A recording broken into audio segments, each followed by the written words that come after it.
네, 우리 정부의 지소미아 종료 결정에 일본 정부는 강하게 반발하고 있습니다. 아베 총리는 한국이 신뢰관계 해가 되는 일을 계속하고 있다고 주장했습니다.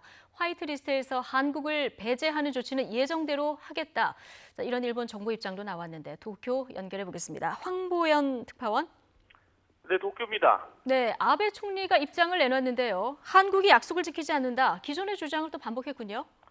그렇습니다. 오전 11시쯤에 총리 관저에서 기자들과 만난 아베 총리는 지소미아 종료 결정에 대해서 입장을 밝혔습니다. 아베 총리는 우선 한국이 1965년 한일 청구권 협정을 위반하는 등 국가와 국가 사이 신뢰관계를 손상하는 대응을 계속하고 있어 유감이라고 말했습니다.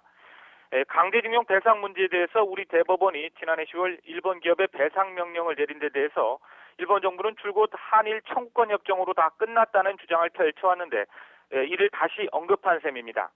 아베 총리는 이어서 북동아시아 안전 보장 환경에 비춰서 한미일 협력에 영향을 줘서는 안 된다는 관점에서 지금까지 대응해 왔다면서 앞으로는 미국과 확실히 연대를 해 나가겠다고 말했습니다. 아베 총리는 이후에도 한국이 약속을 깨서 문제가 됐다는 취지의 발언을 두 차례나 반복했습니다. 일본 정부의 기본적인 방침에 변함이 없다는 점도 강조했습니다. 일본 정부 주요 강요들도 잇따라 관련 발언을 쏟아냈습니다.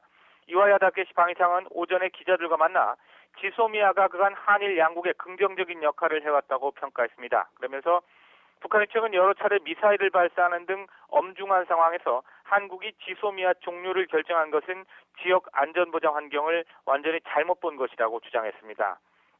이어 실망을 금치 못한다, 상당히 유감이다 이렇게 말하기도 했습니다. 다만 북한 문제에 대해 연대해야 할 문제는 이번 결정 후에도 한미일 사이에 적절한 연대가 이루어질 수 있도록 한국 측에 강하게 요구할 예정이라고 말했습니다. 수출 규제, 즉 한국에 대한 경제 보복을 주도하고 있는 세코 히로시게 경제산업상도 한마디 했습니다. 수출 규제와 지소미아는 전혀 차원이 다른 문제라면서 수출 규제는 적절한 제도 운용상의 문제라는 기존 입장을 반복했습니다. 그러면서 지소미아 종료 결정과 상관없이 수출 관리 강화는 지금까지 해온 대로 진행할 것이라고 말했습니다. 즉 화이트리스트에서 한국을 제외하는 조치가 오는 28일부터 예정대로 시행될 것이라는 점을 강조한 것으로 풀이됩니다. 고노다로 일본 외무상은 어젯밤 9시 반쯤 난관트 주일 대사를 일본 외무성으로 불렀습니다.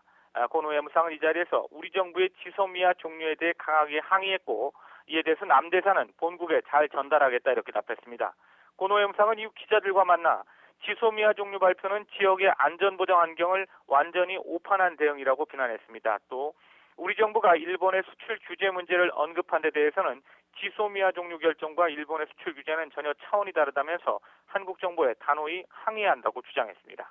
지금까지 도쿄에서 YTN 황보현입니다.